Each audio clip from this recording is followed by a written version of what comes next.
রাতটা অদ্ভুত ঠান্ডা ছিল।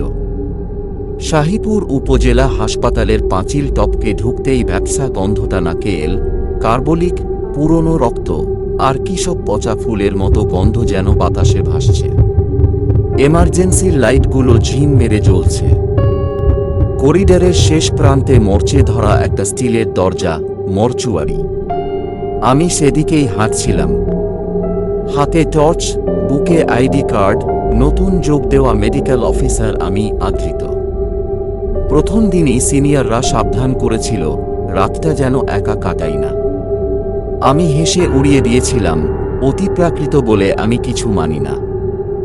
কিন্তু যে লোকটা গেটের পাহারায় থাকে, মতিন মিয়া, তিনি আমার কাঁধে হাত রেখে বললেন, ডাক্তার সাহেব, অমাবস্যার আগে পরে হাসপাতালটায় রাত 12টার পর ওরা আসে। আপনারা থাকবেন, কিন্তু কথা কম কইবেন। গন্ধ লাগব, সেই গন্ধ চিনবেন। আমি হেসেছিলাম তখন। এখন মরচুয়ারির সামনে দাঁড়িয়ে সেই গন্ধটাই চিনতে পারলাম। কেমন আঠালো, কেমন লেগে থাকা গন্ধ। টর্চটা তুলে দরজাটায় ফেলতেই দেখলাম খোপাগুলোয় সাদা কাপড়ে মোড়া দুইটা দেহ, আর কোণের টেবিলের ওপর চুলের গুচ্ছ, কার যেন কাঁচা, কালিকালো, লম্বা চুল।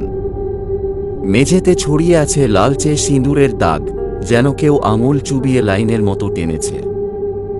এটা কে করল? বিটবিট করে বললাম। পার্থ, জুনিয়র ইন্টার্ন, দৌড়ে এসে বলল, স্যার, আজ দুপুরে বাচ্চা জন্মাতে গিয়ে এক মায়ের মৃত্যু হয়েছে। নাম নসীন।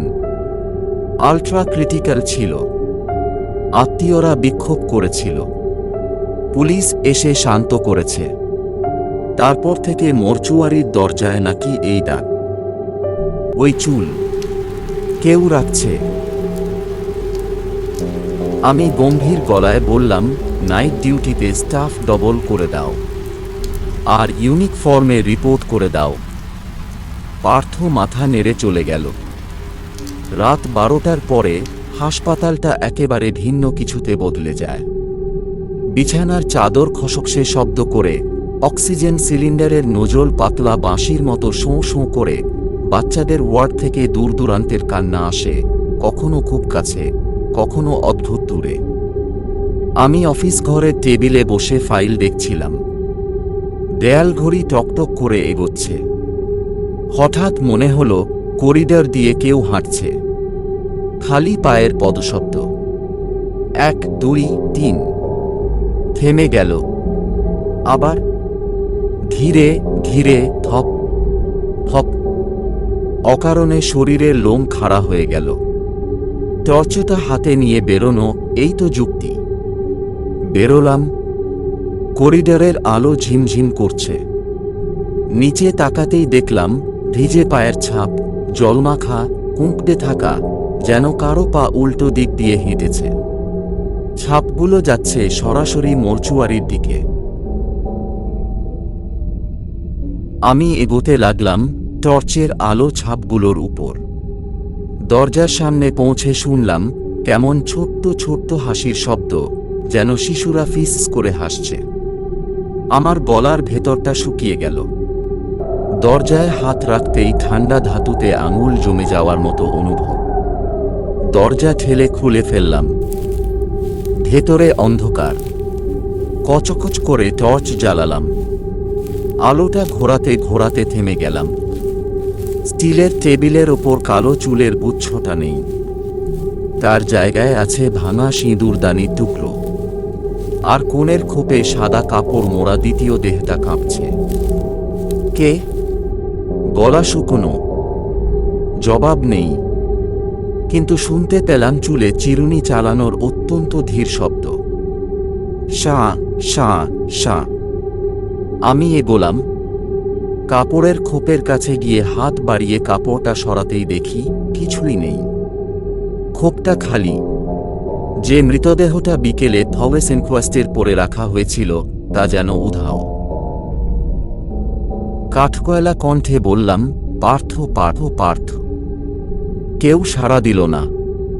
কেবল টর্চের আলোয় দেখলাম দরজার বাইরে করিডরে কেউ দাঁড়িয়ে আছে। লম্বা চুল, খোলা একটা মহিলা, সাদা সিল্কের মতো পাতলা শাড়ি, ভেজা। মেঝেতে জল পড়ছে টুপটাপ। আমি তাকাতেই সে ধীরে ধীরে মাথা তুলল। চোখ দুটো কেমন জলভরা, কালচে। ঠোঁটে একটি অদ্ভুত হাসি। হি হি হা হা, হি হি হা হা হা। আমি কথা বলার আগেই সে উল্টো পায়ে হেঁটে মরচুয়ারির ভেতরে ঢুকে গেল। আমার পায়ের তলার ঠান্ডা আরও জমাট বাঁধল। আমি টর্চটা আরও শক্ত করে ধরে পিছন পেছন গেলাম। ঘরের মাঝখানে এসে দেখি সে নেই। তবে মেঝেতে সিঁদুরের দাগ দিয়ে গোল চিহ্ন আঁকা হয়েছে। গোলের ভেতরে ভাঙা কাঁচ, শিউলি ফুলের শুকনো পাপড়ি আর ছোট্ট ছেলে মেয়ের আঁকার খাতা। খোলা পাতায় অসম্পূর্ণ এক বাচ্চার মুখ। হঠাৎ খাতাটার পাতাটা উল্টে গেল নিজেরাই। বাতাস নেই, তবু উল্টে গেল। তাতে লেখা, আসর শুরু হয়েছে। কালো কালি চুঁইয়ে নিচে পড়ছে। আমি এক পা পেছোলাম। দরজা কেঁপে উঠল, যেন বাইরে থেকে কেউ ঠেলে বন্ধ করে দিল। হাতল ঘোরালে বুঝলাম বাইরে থেকে আটকে গেছে। মতিন মিয়ার কথা মনে পড়ল। অমাবস্যার আগে পরে ওরা আসে। আজই তো অমাবস্যার রাত। টর্চের আলো দেয়ালে ফেলতেই দেখতে পেলাম কিছুকাল পুরনো একটা মমির মতো শুকনো সামগ্রী। কাঠের ওপর নখ দিয়ে কে যেন শবনামের মতো স্ট্রোক রেখে লিখেছে শেফালি। নামটা দেখে বুকের ভেতরটা আঁকড়ে ধরল। দুপুরে যে মা মরেছিল তার নাম নসীন। তাহলে শেফালি কে? নামটা যেন কোথাও শোনা। মরচুয়ারির ভেতরটা কেমন অদ্ভুত ঠান্ডা হয়ে গেল। নিঃশ্বাস নিতে গেলে কাঁচ কাঁচ শব্দ, যেন বরফ জমে গেছে ভেতরে। সেই সময়েই ঠিক ওপরে, টিনের চালের ওপরে কেউ লাফ দিল। টিন কেঁপে উঠল। তারপর খসখসে শব্দ, কেউ চুলের খোঁপা খুলছে। দরজার বাইরে হঠাৎ শোরগোল। পার্থ আর দুজন নার্স, স্যার স্যার চিৎকার। আমি দরজায় ধাক্কা দিলাম। খুলল।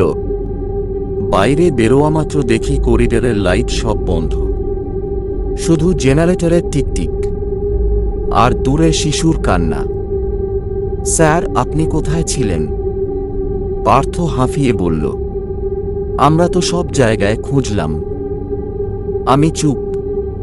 আমার হাতে ধরা খাতাটা লক্ষ্য করলাম। আমি তো ধরিনি, কিন্তু এখন আমার হাতেই সেটা। পাতায় ছোপ ছোপ জল। এটা কে দিয়েছে আমাকে? নিজেকেই প্রশ্ন করলাম। পার্থ বলে, কোন খাতা স্যার? আমি খাতা দেখাতে গিয়ে আঁতকে উঠলাম। হাতে কিছু নেই, খালি। রাতে আর কোনো রোগী এলো না, শুধু শিশু বিভাগে এক নবজাতকের শ্বাসকষ্ট। সেটা সামলে ফেরার সময় দেখি নার্স সুমনা কোণের ওয়ার্ডের পর্দা টেনে দাঁড়িয়ে কাঁদছে। কি হলো জিজ্ঞেস করতেই সে বলল, নৌসিনের বাচ্চাটা বেঁচে গেছে। কিন্তু কাকিমা বলে যে মহিলা এসেছিলেন, উনি নাকি বললেন বাচ্চাটার বাঁচা ওদের জন্যে অভিশাপ হবে। তারপর রাত 12টার পরে নার্সিং স্টেশনের সামনে দাঁড়িয়ে একটা মহিলা সারাদিন যে ঘড়িতে চুল আঁচড়ায়, সেই শব্দ শুনেছি। কে মহিলা? আমি বুঝলাম না। সুমনা বলল, নসীনের চাচি বলে পরিচয় দিলেন। নাম রেয়াজ। কিন্তু ওনার পা।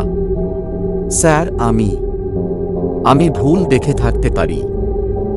আমি জানতাম সে কি বলতে চায়। উল্টো পা। আমি গম্ভীর হলাম। কাল সকালে রেয়াজকে খুঁজে বের করো। আর যে পরিবার আজ দুপুরে কেলেঙ্কারি করেছে তাদের কন্ট্যাক্ট ডিটেইলস দাও। আমায় কথা বলতে হবে। ভোর হল। কুয়াশায় ঢাকা প্রাত্যহিক হাসপাতাল। মানুষজন জেগে ওঠার শব্দ। আমার চোখ লাল, রাত জেগে থাকা। ক্যান্টিনে চা খেতে গিয়ে দেখি মতিন মিয়া বসে বিড়ি টানছেন। আমাকে দেখে বললেন, চোখ লাল দেখছেন তো? আমি বললাম, আপনি জানতেন? তিনি ধীরে ধীরে বললেন, এই মাটির নিচে একটা পুরনো কবর আছে, খাঁ জমানার কবর। সেই কবরেই কবে এক তরতাজা মেয়ে নিজের চুল, সিঁদুর, বালা সব তুলে রেখে গেছিল। সেই মেয়ের নাম শেফালি।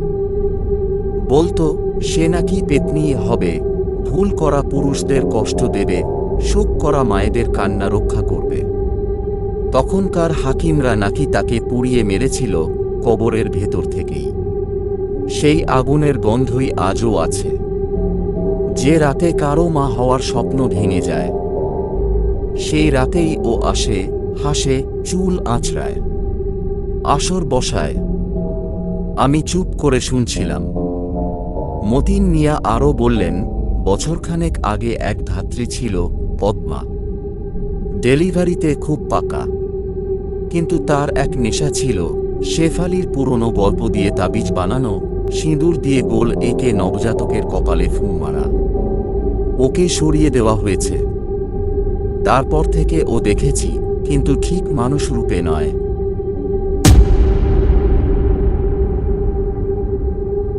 আমি বললাম, পদ্মা কোথায় থাকে? হাসপাতালের পেছনে ভাঙা দালান, পুরনো ল্যাব। রাত হলে ওখানেই আলো জ্বলে। রাত নামল আবার। আমি সিদ্ধান্ত নিয়ে ফেলেছিলাম, আজ রাতে সব দেখব। তাদের আসর কি, কোথায়, কেন। আমি একাই গেলাম পেছনের ভাঙা ল্যাবের দিকে। আমূল্যতার মতো গাছপালা দেয়াল টপকে পড়েছে। ভাঙা জানালার কাঁচে সন্ধ্যার আলো শেষবারের মতো ঝিলিক দিল। ভেতরে ঢুকে এক অদ্ভুত নীরবতা। দালানের মাঝখানে ধুলো পড়া একটা টেবিল, তার ওপর সাদা কাপড়, কাঁচের বয়াম, পুরনো স্টেথোস্কোপ আর কয়েকটা শিশুর নীল প্লাস্টিক খেলনা। বাতাস থমথমে। আমি টেবিলের পাশ দিয়ে সরতেই পায়ে ঠেকল কিছু। উঠিয়ে দেখি, ভাঙা বালা। কাঁচের ধার থেকে আঙুল কেটে রক্ত বেরোল। রক্তের এক ফোঁটা মেঝেতে পড়তেই যেন মেঝেটা দুলে উঠল। সিঁদুরের দাগের গোল চিহ্ন এক নিমেষে দেখা দিল, আর তার ভেতরে দুটো ছোট্ট পায়ের ছাপ, বাচ্চার, একদম সোজা এসে গোলের কেন্দ্রে থেমে গেছে।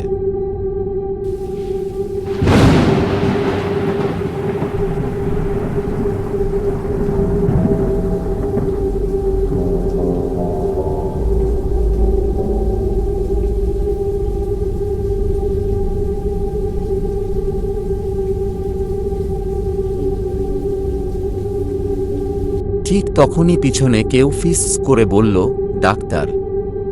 আমি ঘুরতেই দেখি, পদ্মা। গাল কুঁচকে গেছে, চোখের কোণে সাদা সাদা দাগ, চুল খোঁপা করা, শাড়িতে গাদাগাদি সিঁদুর। কিন্তু তার পা দুটি খালি, আর গোড়ালি বরাবর মাটিতে কাদা লেগে আছে, চিহ্নগুলো উল্টো। আপনি? আমি সতর্ক। পদ্মা হেসে বলল, আপাতত মানুষদের প্রশ্নে উত্তর দেব না। আপনাকে একটা জিনিস দেখাতে এসেছি। সে টেবিলের নিচ থেকে একটা লাল কাপড় বার করল। খুলতেই দেখি, ভেতরে শিশুর চুল, নখ আর ছোট্ট এক টুকরো কাগজে লেখা, নৌসিনের বাচ্চা, রাখিবে। আমার গা শিরশির করে উঠল। আপনি পাগল?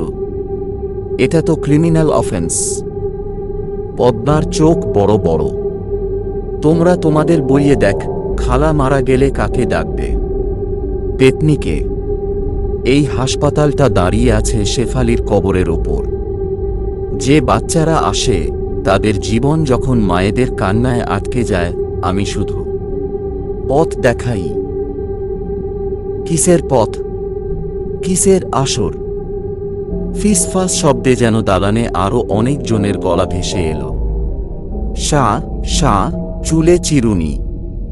একটু দূরে ছায়ার ভেতর থেকে জল টুকটাক, ভেজা শাড়ির খসখস। আমি বুঝলাম, আমি একা নই। পদ্মা বলল, আজ রাতেই হবে। তুমি না চাইলেও হবে। দরজা বন্ধ করে ঘুমিও না। সে অন্ধকারের ভেতর মিলিয়ে গেল। ফুট ফুট করে ঝিঁঝিঁ পোকা ডাকা শুরু হলো।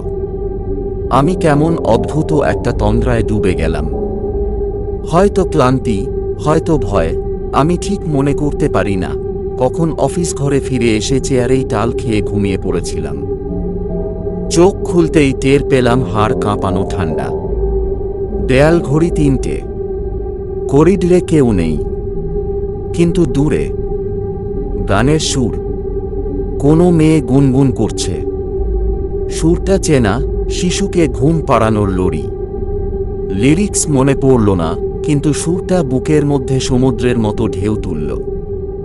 সেই সঙ্গে শা শা চুল আঁচড়ানোর শব্দ। আমি টর্চ হাতে বেরোলাম। পায়ের সামনে জল, জলের মধ্যে কাঁসার সিঁদুরদানি আধা ডোবা। সেখানে কারো আঙুল ডুবে উঠছে নামছে। আমি স্থির হলাম। দানিটা থেকে লাল জল গড়িয়ে গোল আকারে ছড়িয়ে পড়ছে। গোলটা সম্পূর্ণ হলো। তার ভেতরে একে একে জ্বলে উঠল 5টা ছোট্ট মোমবাতি। কমলা আলোয় করিডোরের দেয়ালে ধরা পড়ল চুলের ছায়া। দূর থেকে যেন অনেক মেয়ের লম্বা চুল একসঙ্গে দুলছে। আমি বুঝলাম আসর। আলোটা আমাকে টেনে নিয়ে গেল ওয়ার্ড নম্বর 5-এর সামনে। এখানে নৌসিনের নবজাতকটা। দরজার সামনে দাঁড়িয়েই দেখি ভেতরে শিশুর দোলনা। দোলনাটা নিজে নিজে দুলছে। দোলনার পাশে রেয়াজ দাঁড়িয়ে, তার চোখ কপালে। ডাক্তার সাহেব, আমি ভুল করেছি। বাচ্চাটাকে রেখে যাইনি।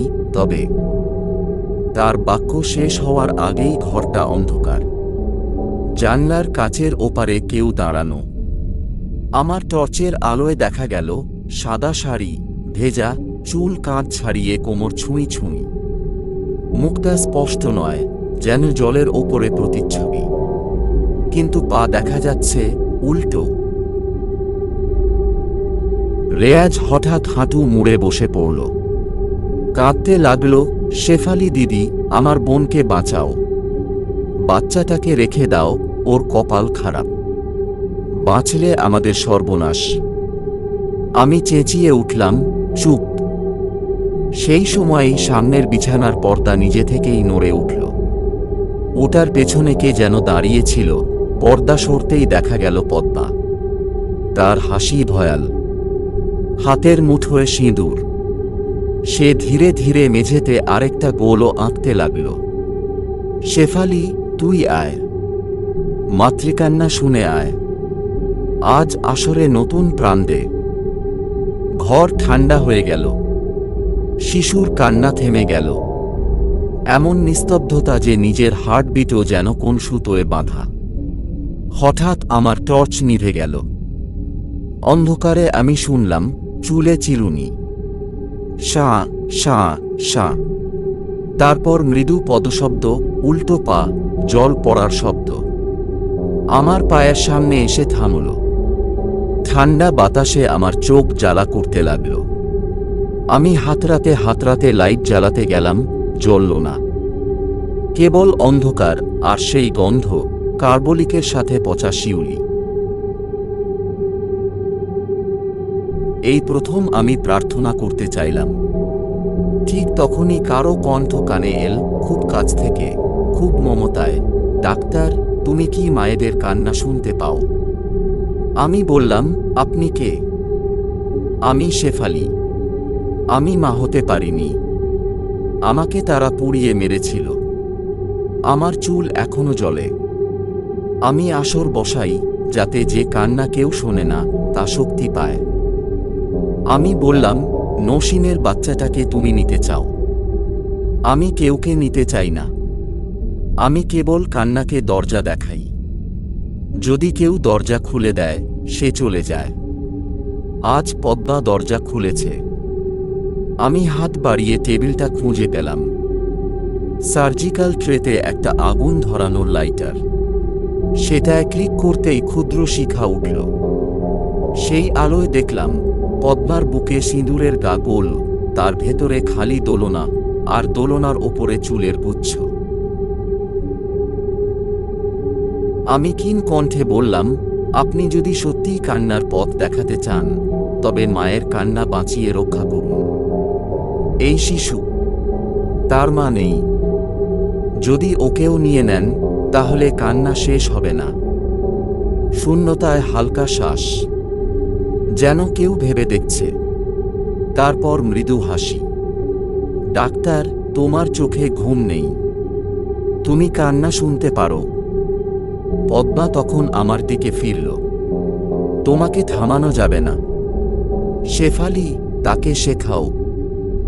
আমি জানতাম না কি শিখব, কিন্তু আমার হাতে থাকা লাইটারের শিখা যেমন নিজে থেকে লম্বা হলো, তেমনি দোলনার ওপরের চুলের গুচ্ছটা ধোঁয়া হয়ে মিলিয়ে গেল। বাচ্চাটা কেঁদে উঠল, একবার, দুবার, তারপর নিঃশ্বাসটা পরিপূর্ণ। মনিটরে অক্সিজেন স্যাচুরেশন বেড়ে গেল। নার্স সুমনা দরজায় দাঁড়িয়ে কাঁপছে। রেয়াজ মাটিতে মাথা ঠুকে বলল, দিদি। আমি বলতে যাচ্ছিলাম সব শেষ, ঠিক তখনই করিডরের ওপাশ থেকে চিৎকার, ডাক্তার, বেড 7। আমি ক্লান্ত গলায় বললাম, পদ্মা, ও ছিলি না। বছরখানেক আগে ও চলে গেছে। লোকের কথায় ওই ভাঙা ল্যাবেই ওকে পাওয়া গেছিল। আমি হেসে ফেললাম, শুকনো হাসি। আমি তো তাকে দেখেছি। মতিন মিয়া চোখ তুলে স্থির তাকিয়ে থাকলেন। আপনি দেখছেন মানে দরজা খোলেনি? ভালো, দরজা খুলে গেলে আর ফেরা যায় না। যারা দেখেও ফিরতে পারে ওদের দায়িত্ব বেশি। দিন কেটে গেল। শাহিপুর হাসপাতাল বেঁচে রইল নিজের মতো। রাত নামলেই পাল্টে যেত সব। আমি তখন আর ভয় পেতাম না। কিন্তু একদিন অমাবস্যার আগের রাতে হঠাৎ বিদ্যুৎ চলে গেল। জেনারেটরটা চালু হতে একটু দেরি। সেই বিরতিতে করিডরের শেষের জানালার কাছে এক মুহূর্তের ছায়া, সাদা শাড়ি, ভেজা, লম্বা চুল। আমি হাঁটতে শুরু করলাম সেই দিকে। জানলার পাশে এসে থামতেই দেখি জানলার বাইরে বৃষ্টির ছাঁট, আর কাঁচে জলের রেখায় লেখা, আসর শেষ হয় না, শুধু দরজা বদলায়। তারপর থেকে আমি বুঝলাম আসর মানে কেবল গোল এঁকে মোম জ্বালানো রেছও নয়। আসর মানে দুঃখের জমায়েত, আশার আলোয় ধোঁয়ার মতো মুছে যাওয়া প্রশ্ন, আর যারা শোনে তাদের উপর একটি দায়। রাতে যখন শিশুরা ঘুমোতে চায় না, নার্সরা বালিশের নিচে নবজাতকের মলিন টুপি রাখে, মায়েরা কারো ছবি বুকে রাখে, আর কোনো কোণা থেকে শাঁ শাঁ শব্দটা ভেসে আসে, তখন আমি টর্চ জ্বালাই না। আমি কেবল চুপচাপ দাঁড়িয়ে থাকি, শুনি, চোখ বন্ধ করি। তবু এক রাতে সব নিয়ম ভেঙে সিঁদুরের গোলটা আবার তৈরি হলো, এবার সোজা আমার অফিসের দরজার সামনে। ভেতর থেকে বাতাসে সিঁদুর উঠে এসে টেবিল ভরে দিল। চুলের গুচ্ছ নয়, এবার টেবিলে রাখা আমার নিজের স্টেথোস্কোপের ওপর হালকা হালকা লাল ছোপ, আর কাঁচের ওপর দাগ টেনে লেখা, এবার তোমার। কেন আমার? বুক কেঁপে উঠল। সেই রাতটায় কোনো ডেলিভারি নেই, কোনো জরুরি কেসও না। তবু বাইরে শিশুর কান্না যেন আমার জন্যেই। আমি বুঝলাম আসর যখন ডাক দেয় তখন পালানো যায় না। আমি টর্চ নিভিয়ে দিলাম। ঘর অন্ধকার, কেবল বাইরে থেকে চাঁদের আলো এসে জানলায় লম্বা ছায়া ফেলে। সেই ছায়ায় যেন দেখা গেল একজন মেয়ে বসে আছে, শিউলি ফুল কুড়োচ্ছে। তার চুল জামার ওপর শুকনো, কিন্তু শেষ প্রান্তে টপ টপ জল পড়ছে। আমি ধীরে ধীরে বললাম, শেফালি। ছায়া মাথা তুলল, মৃদু হাসি। ডাক্তার, তোমারও তো একটা গল্প আছে, তুমি কি তা শোনাবে? আমি বললাম, আমার গল্প? আমি তো মানুষ বাঁচাতেই এখানে এসেছি। মানুষ বাঁচানো মানে তাদের কান্নাকে ভেতরে রেখে দেওয়া। যদি একবার বাইরে আনতে দাও তবে শুনবে প্রতি রাতেই ছোট ছোট আসর বসে। তুমি কি প্রস্তুত? আমি উত্তর দিলাম না, কিন্তু দরজা খুলে বাইরে বেরিয়ে গেলাম। করিডরের শেষ প্রান্তে মর্চুয়ারির দরজা আধ খোলা। ভেতরে গোল নেই, মোমবাতি নেই, কেবল খোপে সাদা কাপড়ের নিচে শান্ত একটা মুখ, নসীনের, আর তার পাশের খোপে খালি জায়গা। আমি খুব ধীরে বললাম, আজ আর কোনো দরজা খুলবে না। তখনই যেন হালকা বৃষ্টি নামল। ছাদের টিনে টুপটাপ সেই শব্দে মিশে গুনগুন লড়ি। আমি চোখ বন্ধ করে দাঁড়িয়ে রইলাম, চুলে চিরুনি শাঁ শাঁ আরেকবার। তারপর সব শান্ত। প্রভাত হয়েছিল। স্টাফরা এসে পড়েছে, চায়ের কাপে ধোঁয়া উঠছে, গেট খুলেছে। মতিন মিয়া আমাকে দেখে বললেন, কেমন আছেন? আমি বললাম, ভালো। তারপর একটু থেমে যোগ করলাম, আজ থেকে শিশু বিভাগের জানলার ধারে শিউলি গাছটা লাগাতে হবে। আর ভাঙা ল্যাপটা সিল করে দিন। ভিতরে যে কাঁচের বালাগুলো আছে সব কালেকশনে পাঠান। মতিন মাথা নেড়েছিলেন। শিউলি গাছটা পরে সত্যিই লাগানো হলো। ভোর হলে গাছের নিচে ফুল ঝরে পড়ে। মায়েরা এসে ফুল কুড়িয়ে নিজেদের আঁচলের কোণে রেখে যায়। কেউ কেউ ফিসফিস করে বলে, শেফালি, তোর আশীর্বাদ থাক। আর আমি রাতে টহল দিই। যখনই শাঁ শাঁ শব্দটা খুব কাছে আসে, আমি নম্র গলায় বলি, মা, আজ না। আজ এখানে কেউ দরজা খুলবে না। কখনো দূরে চলে যায় শব্দটা, কখনো খুব কাছে এসে নিঃশ্বাস ফেলে। কিন্তু সেদিন থেকে নসীনের বাচ্চাটা সুস্থ। ৫ নম্বর ওয়ার্ডে দোলনাটা এখন মায়েদের হাতেই তুলে। শুধু একটুখানি রহস্য রয়ে গেছে। যে খাতাটার পাতায় লেখা ছিল আসর শুরু হয়েছে, সেটা আমি আর পাইনি। শুধু আমার টেবিলের ড্রয়ারে মাঝে মাঝে শিউলি ফুলের পাপড়ি পাওয়া যায়।